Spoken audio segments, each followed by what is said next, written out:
말씀 보겠습니다. 시편 27편 말씀 보겠습니다. 시편 27편입니다.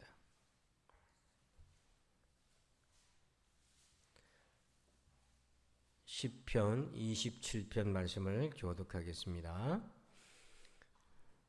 여호와는 나의 빛이요 나의 구원이시니 내가 누구를 두려워하리요. 여호와는 내 생명의 능력이시니 내가 누구를 무서워하리요.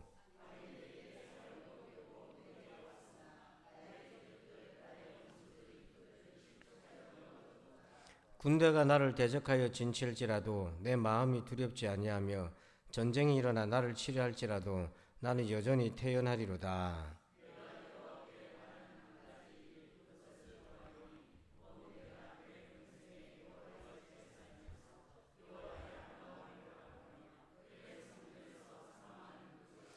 여호와께서 환난 날에 나를 그의 초막 속에 비밀히 지키시고 그의 장막 은밀한 곳에 나를 숨기시며 높은 바위 위에 두시리로다.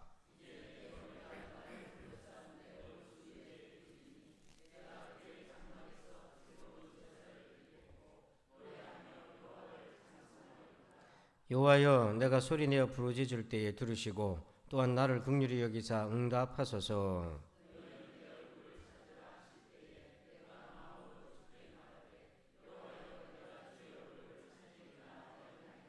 주의 얼굴을 내게서 숨기지 마시고 주의 종을 노하여 버리지 마소서. 주는 나의 도움이 되셨나이다. 나의 구원의 하나님이시여, 나를 버리지 마시고 떠나지 마소서. 여호와여, 주의 도를 내게 가르치시고 내 원수를 생각하셔서 평탄한 길로 나를 인도하소서.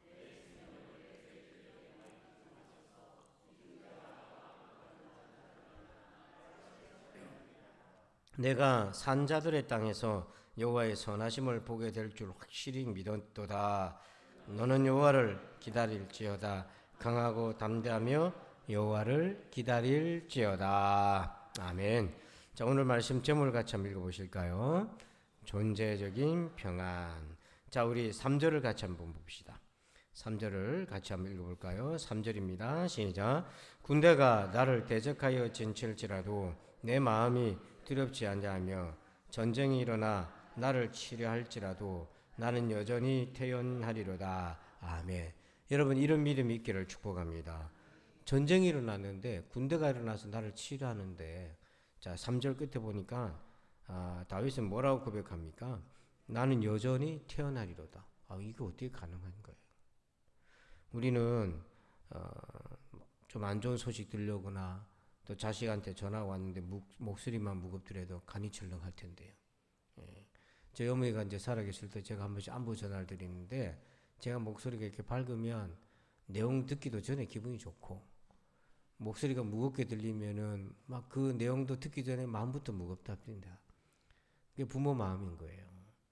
근데 오늘 전쟁이 일어나고 군대가 나를 치료하는데 보니까 3절 끝에 이렇게 표현하잖아요. 나는 그다음 뭐라고 되어 있습니까? 여전히 태어나리다. 이게 여전이라는 단어가 중요해요. 자, 여전이란 말은 전쟁이 일어나기 전과 후가 같다 다르다. 같다. 그러면 이 평안은 뭐냐면 조건적인 게 아니라는 거예요. 전쟁이 없으면 내가 평안하고 전쟁이 있으면 막 불안하고, 이게 아니라는 거예요. 어떤 일이 생기든지 어떤 처지에 놓여져 있든지 여전하다. 그렇다면 이 사람의 평안은 조건적인 평안이 아니라, 상황적인 평안이 아니라 하나님 안에 거하는 존재적인 평안을 얘기하는 거예요. 그래서 예수 믿는 우리는요, 평안을 추구를 하는데 조건적인 것이 아니라 하나님 안에, 그리스도 안에서 평안을 누리는 것, 이걸 추구하는 사람들이에요. 여러분에게 이런 은혜가 있기를 축복합니다. 여기 보니까 나는 여전히 태연하리로다. 태연이라는 말이 뭐냐면 이런 거예요. 소망이 있다, 믿는다, 확신이 있다, 이런 뜻인 거예요. 내가 어떤 일이 생겨도 나한테 소망이 있다. 무슨 일이 있어도 나는 하나님을 신뢰하고 있다. 어떤 일이 있어도 나는 하나님 말씀대로 될 것으로 믿는다. 그런 의미가 태연입니다. 그래서 한번 제가 나는 그럼 여전히 태어나리로다 하고 한번 고백하면서 소원을 가지고 한번 외쳐봅시다. 나는 아멘. 그래서 오늘 기도하실 때 하나님, 나는 여전히 태어나게 도와주십시오. 이렇게 기도하시기 바랍니다. 여러분, 평강이 얼마나 재미난 건지요. 멍때리기 대회라는 걸 여러분 들어보셨죠? 나는 이게 뭔 멍때리기 대회를 하나 했더니 이게 이제 1914년도 처음에 시작했는데요. 제1회 대회 때 우승자가 9살짜리 소녀였어요. 초등학생. 9살이면 2학년인가 그렇잖아요. 얘가 1등을 했어요. 애가 뭔 멍때릴 일이 그리 많나? 자, 그런데 멍때리기에 그러면 한 3시간 정도, 2시간에서 3시간 정도를 이제 멍때리고 있어야 됩니다. 오래 멍때리는 게 중요한 게 아니고요. 그럼 어떻게 그 우승 기준을 뽑나 했더니 심박수가 있어요. 본인 심박수가.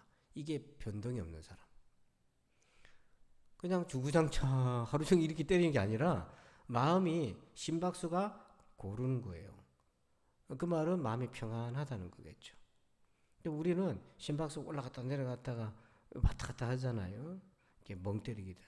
근데 우리의 평안은 이런 멍 때리기가 아닙니다. 우리는 하나님 안에 거하는 거라고 그랬어요. 이 하나님 안에 거하는 평안을 엘리사가 그걸 우리에게 잘 보여주는데요. 자, 열왕기하 6장 15절에 이제 사마리아 성에 전쟁이 이제 일어나게 될 때 엘리사가 머물고 있던 성에 군대가 쳐들어왔어요. 엘리사를 죽이려고. 자, 그때 열왕기하 6장 15절 보니까 하나님의 사람의 사환이, 즉 엘리사의 사환입니다. 하나님의 사람의 사환이 일찍이 일어나서 나가보니 군사와 말과 병거가 성읍을 뭐 했어요? 포위가 돼버린 거예요. 그의 사환이 엘리사에게 말하되 내 주여 우리가 어찌하리까 하니. 이게 일반적인 반응입니다. 이건 당연히 이런 반응이 보이는 거죠. 그랬는데 엘리사가 뭐라고 얘기합니까? 대답하되 뭐 하지 말라? 두려워하지 말라. 왜? 태어날 수 있어요. 엘리사가. 우리와 함께한 자가 그들과 함께한 자보다 뭐예요? 이게 엘리사 눈에는 보이는 거예요. 자, 여러분, 이게 이제 보여야 되는 거예요. 믿음은 보이지 않는 것들의 뭐다? 그러니까 믿음은 다른 사람은 못 보는데 믿음을 가진 사람한테는 보인다는 거예요. 자, 그게 뭐가 보이나? 17절 같이 읽어볼까요? 시작. 기도하여 이르되 여호와여 원하건대 그의 눈을 열어서 보게 하옵소서 하니 여호와께서 그 청년의 눈을 여심해 그가 보니 불말과 불병거가 산에 가득하여 엘리사를 둘렀더라. 아멘. 엘리사와 그의 종 사환의 차이가 뭐냐면 엘리사는 평안했어요. 여전히 태어났어요. 사환은 막 두려웠어요. 왜 이런 반응의 차이가 났나? 엘리사는 봤습니다. 믿음으로 봤어요. 불말과 불병거가 누구를 둘러싸고 있다? 엘리사를 보호하고 있다. 하나님이 지키고 있다. 근데 사환은 이걸 못 본 거예요. 있는데 못 본 겁니다. 없는데 못 보는 게 아니라 있는데 못 본 거예요. 그러니까 믿음이 있다 없다의 차이가 이겁니다. 믿음이 있는 사람은 하나님이 우리를 보호하고 계심을 보는 겁니다. 여기서 본다는 것은 믿는다는 것과 같은 거예요. 근데 믿음이 부족하면 하나님 우리를 보호하고 계신데 그거를 믿지 못하는 겁니다. 모른다는 겁니다. 눈에 안 보인다는 거예요. 그래서 그걸 믿는 사람은 태어날 수 있어요. 자, 또 하나의 사건이 있는데 사울과 사무엘의 차이입니다. 자, 블레셋과 전쟁이 일어났는데 사무엘상 13장 8절에 전쟁을 치르기 전에 제사장이 제사를 지내고 축복을 하고 전쟁터에 나가서 하나님의 승리를 기원하고 전쟁터를 나갑니다. 자, 그런데 8절 보니까 사울은 사무엘이 정한 기한대로 1회 동안을 기다렸으나 사무엘이 길갈로 뭐예요? 오지 않았어요. 그랬더니 백성들이 어떻게 됐어요? 사울에게서 흩어져 버렸어요. 무서우니까. 사무엘은 안 오고 무서우니까 탈영해버리기 시작한 거예요. 마음이 쫓겼어요. 9절에 사울이 이르되 번제와 화목제물 이리 가져오라 하여 번제를 드렸더니 그러니까 사울이 답답해가지고 부득이해서 자기가 제사를 지냈어요. 이거 위기를 극복하려고. 자, 여기서 희한한 사건이 생겨요. 10절 한번 읽어볼까요? 시작. 번제 드리기를 마치자 사무엘이 온지라 사울이 나가 맞음에 무난하며. 하필 번제가 끝나고 나니까 누가 왔어요? 좀 일찍 오면 되죠. 이게 뭐냐면 의도된 지각인 겁니다. 의도된 지각이에요. 지금 전쟁이 일어나서 빨리 뭘 해야 되는데 사울은 급해 죽겠고 사무엘은 이 와중에 지각할 수 있나? 사무엘이 지각했던 것은 뭐냐면 그는 이 전쟁에서 하나님의 승리를 가져다 줄 것을 믿고 있는 평안함이 거기서 나타나는 거예요. 그래서 사무엘이 조금 지각함으로 사울의 중심을 체크해 보시는 거예요. 여러분, 우리도 막 시간이 쫓겨서 내 기준이 안 되면 인간적으로 확 돌려버리고 이렇게 해버리고 저렇게 해버릴 때가 참 많잖아요. 타이밍이 나 생각보다 늦어질 때, 내 생각대로 되지 않을 때, 그때 우리 중심이 드러나게 되는 거죠. 그래서 나는 여전히 뭐 할 거다? 태어나리로다. 여러분, 이 믿음의 길을 축복합니다. 그러면 어떻게 우리가 전쟁이 일어나는 상황이든 그렇지 않든 조건적인 것이 아니라 하나님 안에서 어떤 처지이든지 태어날 수 있는가? 이 신앙을 어떻게 우리가 배우고 얻을 것인가? 세 가지 단어를 생각하면 좋겠어요. 자, 보면 첫 번째는 뭐예요? 소원. 두 번째는 생각. 세 번째는 기도. 요 세 가지를 잘 기억하세요. 자, 첫 번째는요. 4절 봅시다. 4절 같이 읽을까요? 시작. 내가 여호와께 바라는 한 가지 일 그것을 구하리니 곧 내가 내 평생에 여호와의 집에 살면서 여호와의 아름다움을 바라보며 그의 성전에서 사모하는 그것이라. 자, 4절에 보니까 소원이 몇 가지가 있어요? 한 가지가 있어요. 그게 뭡니까? 한마디로 말하면 예배자로 사는 것이 소원이에요. 그러니까 우리가 존재적인 평안, 조건적인 게 아니라 하나님 안에서 평안하려면 소원을 단순화하셔야 됩니다. 소원을 단순화하세요. 그러니까 여러분, 단순화한다는 것은 불필요한 것은 제거하고 꼭 필요한 것만 놔둔다는 거예요. 다 정리하고 한 가지만 붙들린다면 우리 인생에 무엇이 가장 소중합니까? 하나님 앞에 서 있는 예배자의 삶인 거예요. 자, 그래서 출애굽기에 보면 왜 출애굽을 했는지 자 봅시다. 3장 18절 같이 한번 읽어볼까요? 시작. 그들이 네 말을 들으리니 너는 그들의 장로들과 함께 애굽 왕에게 이르기를 히브리 사람의 하나님 여호와께서 우리에게 임하셨은즉 우리가 우리 하나님 여호와께 제사를 드리려 하오니 사흘길쯤 광야로 가도록 허락하소서 하라. 아멘. 자, 출애굽을 하게 되는 궁극적 목적이 뭐예요? 하나님 여호와께 제사를 드리란다. 즉 단순한 일하시 예배 드리는 예배적 행위가 아니라 하나님을 섬기며 살겠다는 거예요. 그 출애굽은 강제노동이나 노예살이에서부터 벗어나겠다. 그게 아닙니다. 그런 자유를 얻어서 뭐 할 거냐는 거예요. 하나님을 섬기겠다는 거예요. 여러분, 우리가 죄로부터 자유해서 뭐 할 건데요? 내 마음이 무겁지 않고 가볍게 살려고 안 해요. 죄로부터 자유해서 누구를 섬기며 사는 겁니까? 하나님 사랑하고 이웃을 사랑하고 섬기는 그 삶, 예배자의 삶을 살겠다는 거예요. 그런데 광야로 나와가지고 이스라엘 백성들이 예배자의 삶, 저 이렇게 표현할 수 있어요. 예배 나그네, 예배 나그네, 나그네 예배자 이렇게 말할 수 있겠는데 여기에 만족을 못하는 거예요. 욕심이 자꾸 생겨요. 아무것도 없는 광야에서 욕심이 생기기 시작해요. 여러분, 아무것도 없는 광야에서 만나 조금 더 하루치 더 거두려고 남보다 하루 남보다 좀 더 마음 놓고 살려고 욕심을 부려 말씀을 어기잖아요. 광야에서 욕심 부릴 것도 없는데 욕심을 부려서 하나님의 말씀을 벗어나고 평안을 잃어버리잖아요. 지금 우리가 사는 세상에 얼마나 많은 욕심거리가 많습니까? 그래서 야고보서 1장 14절에 보니까 오직 각 사람이 시험을 받는 것은 뭐에 걸려? 문제는 이 욕심이 너무 많은 거예요. 만족할 줄 모르고 너무 많은 거예요. 그러니까 미혹당하는 일이 많아요. 그렇기 때문에 평안할 날이 없어요. 계속해서 미혹을 당하니까. 또 누가복음 21장 34절에 보면 너희는 스스로 조심하라. 그렇지 않으면 방탕함과 술 취함과 생활의 염려로 마음이 뭐예요? 둔해지고 결국 어디까지 가냐면 뜻밖의 그 날이 덕과 같이 너에게 말이라. 하나님의 심판날도 준비하지 못하고 믿지 못하는 둔함에 빠집니다. 그 이유가 뭡니까? 너무 많은 근심과 욕심에 사로잡혀서. 그래서 그리스도인들은 삶을 단순화시켜야 돼요.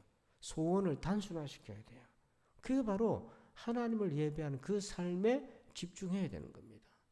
그래서 10장 누가복음 10장 41절에 예수님이 마르다한테 그렇게 얘기하셨잖아요.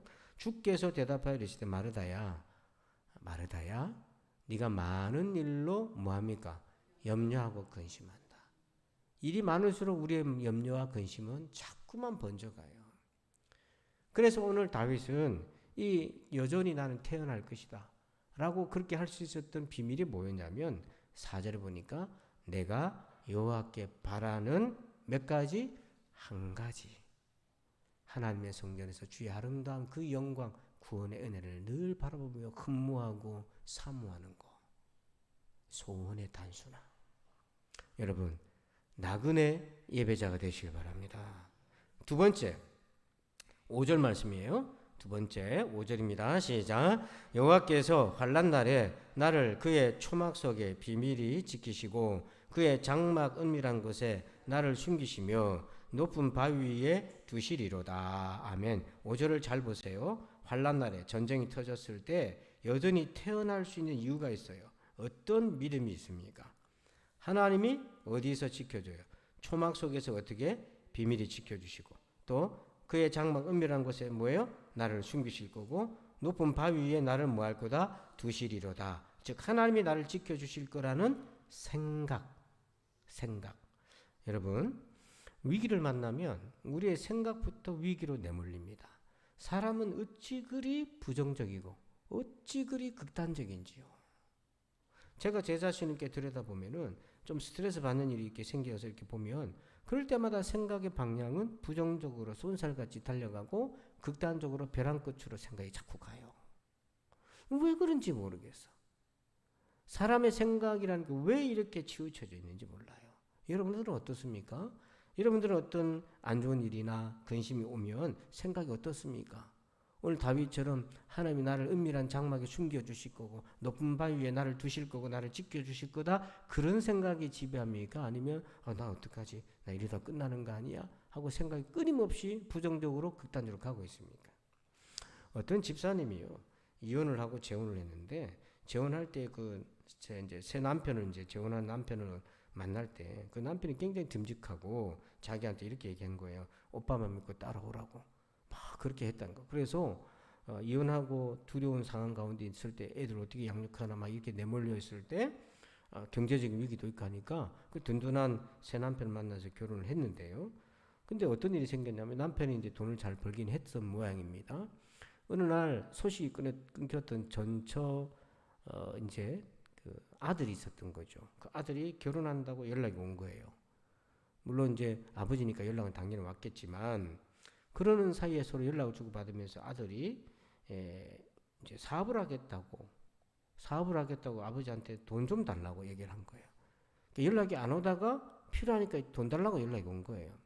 근데 설상가상 지금 자기 딸도 카페를 해보려고 장업금 일부를 새아빠한테 좀 지원해달라고 돈을 좀 달라고 요청을 한 거예요. 그러니까 아빠 입장에서는 전부 자기를 돈 필요할 때만 찾는 거야. 스트레스 확 받고 속이 상하고 섭섭하고. 그러니까 이 아빠 입에서 뭐가 나오냐면 남편 입에서 다 끝이야 이제. 생각이 갑자기 극단적으로 가잖아요. 다 끝이야. 그런 얘기를 들으니까 이 집사님은 또 결혼이 위태로우니까 그 생각이 어디로 가냐면 또 이 가정이 깨지면 어떡하지? 나 죽고 싶다? 이 죽음으로 끝으로 또 가는 거예요 생각이. 남편도 이제 끝이야. 자기도 이러다가 나중에 이게 죽을 것 같아. 막 이렇게 생각이 부정적으로 끝으로 가는데 마치 가룟유다처럼 막 끝으로 자기가 가는 것 같은 걸 느낀 거예요. 여러분 조심하셔야 됩니다. 나는 여전히 태어나리로다 이 고백이 가능하려면 생각을 잡아야 돼요. 근데 생각을 우리가 그냥 잡기는 굉장히 어렵습니다. 생각을 잡는 방법이 있어요. 자, 여러분 11절 한번 볼까요? 11절 같이 한번 읽어봅시다. 시작. 여호와여 주의 도를 내게 가르치시고 내 원수를 생각하셔서 평탄한 길로 나를 인도하소서. 아멘. 자, 11절 앞에 여호와여 주의 뭐를? 도가 뭡니까? 말씀이잖아요. 그러니까 여러분 우리가 왜 말씀을 듣고 그걸 붙들고 기도하고 품고 묵상하라 하냐면 말씀을 벗어나면 생각은 굉장히 부정적으로 극단적으로 쏜살같이 갑니다. 근데 말씀을 붙들고 내 생각을 말씀 위에 두는 연습을 안 하면 그렇게 돼요. 근데 말씀이 있는 사람들은 그 말씀으로 곱씹고 품고 생각을 하게 되면 자기 생각이 그 말씀 위에 서 있게 된단 말입니다. 모래 위에가 아니라 반석 위에 서 있게 된단 말이에요. 자, 지금 표를 하나 보여드릴 텐데요. 이게 이제 좀 어렵게 들릴 수 있는데 존재 코칭 모델이라는 표인데요. 자, 여러분 이제 제 설명을 잘 들어보세요. 끝에서 보면 결과라는 게 있어요. 예를 들어 어떤 이제 수학 성적이 올라갔다. 그게 결과입니다. 그 결과를 보려면 행동을 바꾸는데 어쩌면 보니까 이 아이가 곱셈, 나눗셈 기본적인 걸 잘 몰라. 그래서 그거를 고쳐서 이것만 보완하면은 결과가 분명히 나오게 돼 있어요. 이게 보통 일반적으로 하는 거예요. 그 결과가 분명할 때 그런 거예요. 그런데 화살표에 있는 부분을 보면 결과가 불확실할 때가 있어요. 코로나 때나 또 사람 인생사가 결과가 불확실할 때가 있어요. 그럴 때는 어디를 터치해 줘야 되냐면 제일 끝에 가니까 관찰이라고 되어 있는데 그 뭘 관찰하냐면 자기 속을 관찰하는 거예요. 감정, 육체, 그 다음 뭐가 하나 있습니까? 언어라는 것이 있어요. 이게 무슨 말이냐면 내 안을 들여다보는데 내 감정 상태가 어떻고 내 육체적인 상태가 어떤지와 더불어서 내 안에 지금 나를 지배하고 있는 언어를 한번 찾아보라는 거예요. 어떤 분이 직장에서 어려움을 겪게 됐어요. 승진도 해야 되는데 승진을 안 하면 도태되고 회사를 나가야 되니까 그 굉장히 스트레스가 크단 말이에요. 근데 자꾸 마음이 불안하고 스트레스 자꾸 쌓여. 그래서 이 원리대로 자기 내면의 상태를 들여다보니까 언어가 하나 돌아다니는 게 있는데 단어가 하나 돌아다니고 있는데 어떤 단어가 자기 마음속을 막 휘젓고 다녔냐면 전쟁이라는 단어가 돌아다니는 거예요. 직장생활이 뭐 같다는 거예요?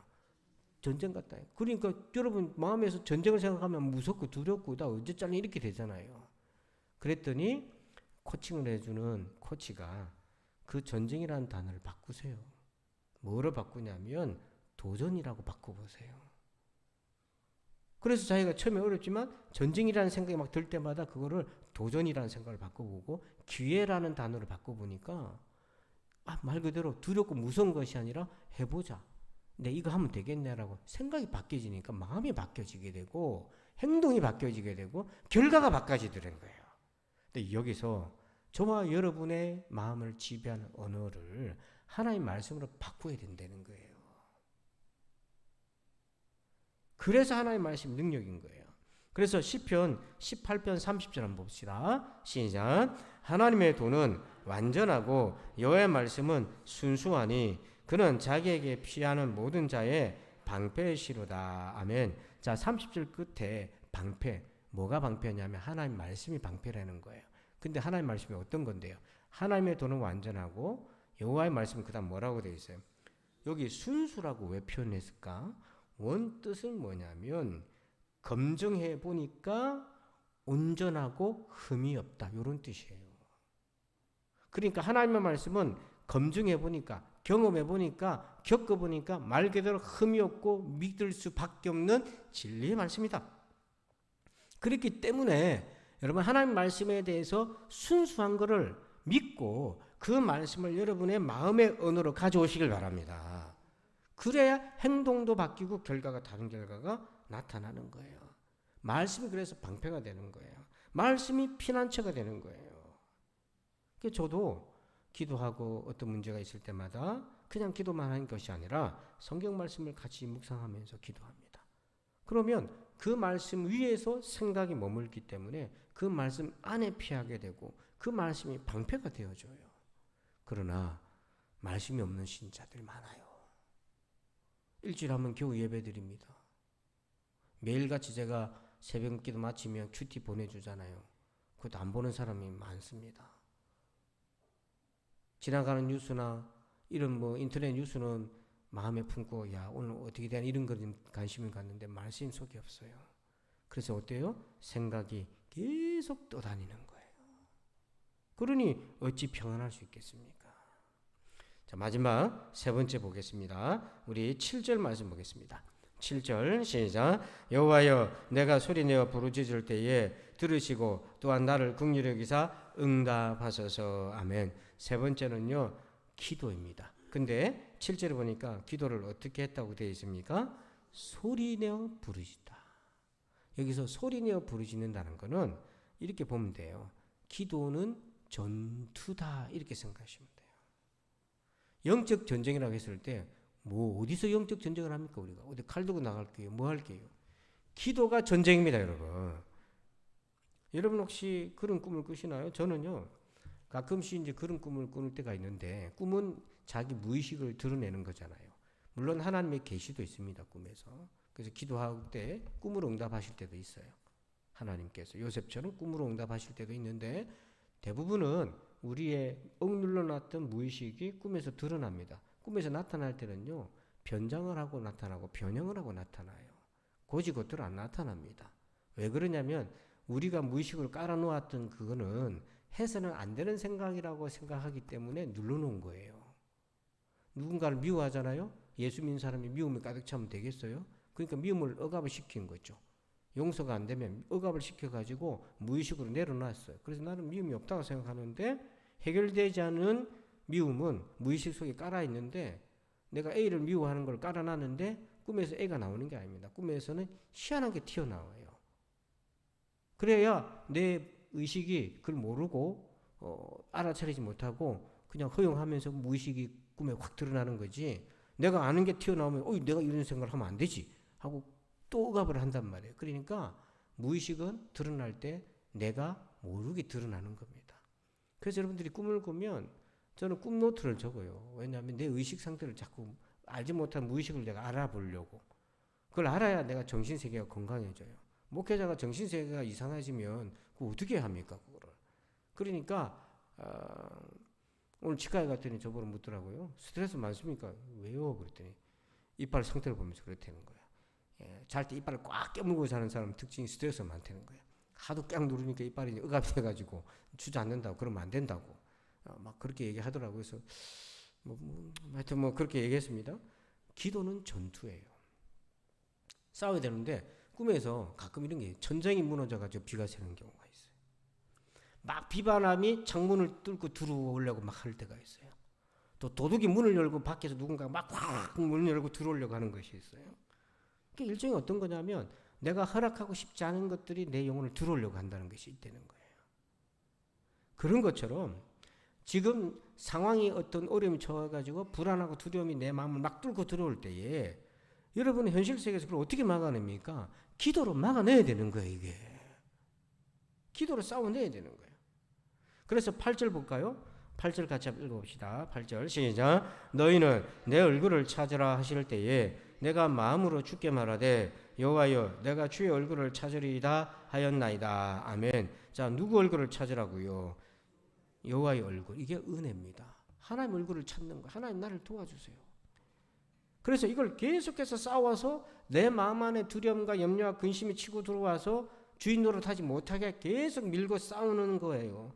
그 싸우는 기도할 때에 하나님의 얼굴을 구하는 겁니다. 왜요? 내가 여전히 평안할 수 있는 것은 하나님 안에 있을 때 가능한 거지, 이 문제가 해결되면 평안할 거다? 그거 아니에요. 그건 일시적인 거잖아요. 아이고 자식 시집 때문에 살겠네. 취직됐더니 또 직장 다니면서 스트레스 많다고 또 그러사니. 여러분 그렇죠, 인생이. 아이고 장가 가면 살겠네 했더니 장가 갔더니 애 키워달라 하지 않나. 그러니까 여러분 우리가 하나님 안에 평안을 구하는 훈련 안 하면 계속해서 상황은 이리 바뀌고 저리 바뀌고 여기 쫓아다니고 저기 쫓아다니고 이렇게 해야 되는 거죠. 그럼 이 기도를 언제까지 해야 되나? 이 기도를 언제까지 해야 되나? 자, 두 가지 증거가 있을 때까지 해야 돼요. 13절 봅시다. 13절이에요. 같이 읽어요. 시작. 내가 산자들의 땅에서 여호와의 선하심을 보게 될 줄 확실히. 자, 13절 끝에 확실히 뭐 했다? 믿음이 생길 때까지. 하나님이 나를 지켜주신다는 믿음이 생길 때까지. 그때까지 기도하셔야 돼요. 또 두 번째는 14절. 14절 시작. 너는 여호와를 기다릴지어다. 강하고 담대하며 여호와를 기다릴지어다. 자, 마음이 얻을 때까지, 강하고 담대해질 때까지. 그때까지 기도하는 겁니다. 그때까지 하나님을 찾아야 돼요. 그렇게 되면 이 문제는 이제 넘어간 거예요. 왜냐하면 확실한 믿음이 생겼고 강하고 담대해졌기 때문에 이 고비는 지나갈 수 있는 거고 여전히 뭐하다? 태어날 수 있는 거예요. 자, 여러분, 여전이란 말은 전쟁이 터지기 전과 전쟁이 일어나도 변함이 없다. 어찌 그렇게 쓸 수 있나? 이 사람은 상황에 따라서 불안하거나 평안한 사람이 아니에요. 항상 하나님 안에서 평안을 누리는 법을 배운 겁니다. 자, 어떻게 우리도 그렇게 배울 수 있습니까? 세 가지를 꼭 기억하십시오. 자, 우리 1번부터 한번 읽어봅니다. 시작.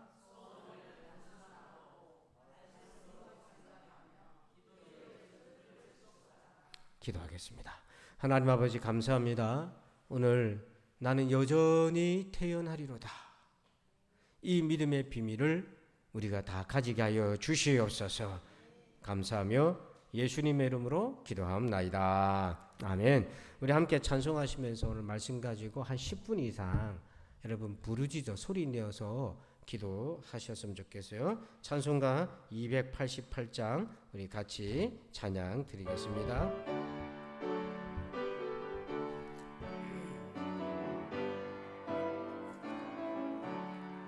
예수를 나의 구주 삼고 성령과 피로써 거듭나니 이 세상에서 내 영혼이 하늘의 영광 누리도다.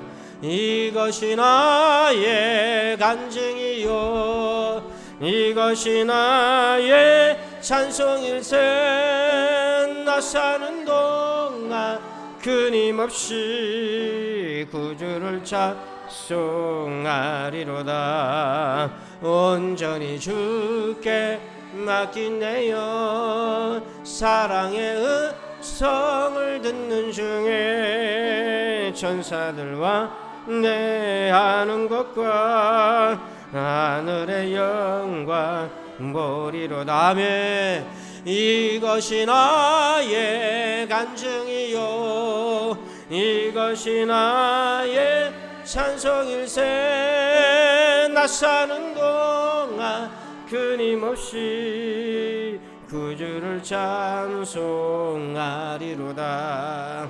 주 안에 기쁨 누림으로 마음의 포랑이 잔잔하니 세상과 나는 간 것 없고 구속한 주만 보이도다. 아멘. 이것이 나의 간증이요 이것이 나의 찬송일세. 나 사는 동안 끊임없이 구주를 찬송. 우리 다 같이 기도하겠습니다. 우리 말씀 가지고 우리 주여 한번 외치면서 다 같이 기도합시다. 주여. 아버지 하나님 감사합니다. 오늘도 이 말씀 가지고 기도합니다. 아버지 하나님 주께서 아버지 하나님 주신